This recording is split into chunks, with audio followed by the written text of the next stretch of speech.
సంవత్సరాలు అవుతుంది అసెంబ్లీకి హాజరు కానటువంటి ప్రతిపక్ష నాయకుడు కేసీఆర్ గారు ఈసారి వస్తున్నాడని చెప్పని ఎందుకో అడావుడి చేస్తున్న అంశాన్ని ప్రజలు గమనించాలని చెప్పాలి.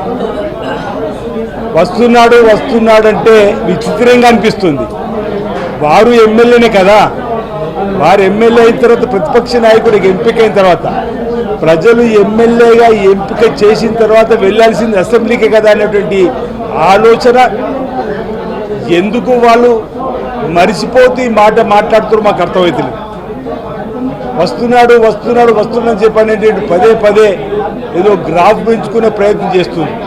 అరే ఎమ్మెల్యేగా గెలిచిందే అసెంబ్లీకి వెళ్ళమని ప్రజలు పంపినటువంటి సందర్భం. 2 ఏళ్లుగా గైర్హాజరై 2 ఏళ్లుగా అసెంబ్లీకి డుమ్మా కొట్టి ఈరోజు వస్తుంటే దాన్ని అడావుడిగా చేసేటువంటి సందర్భం సరైనది కాదనే మాట చెప్పే ప్రయత్నం చేస్తూ మేము కూడా అనేక సందర్భాల్లో వారిని రమ్మని ఆహ్వానించినాం. ప్రజలకు సంబంధించినటువంటి చర్చల్లో పాల్గొమ్మని కోరినాం. ఈరోజు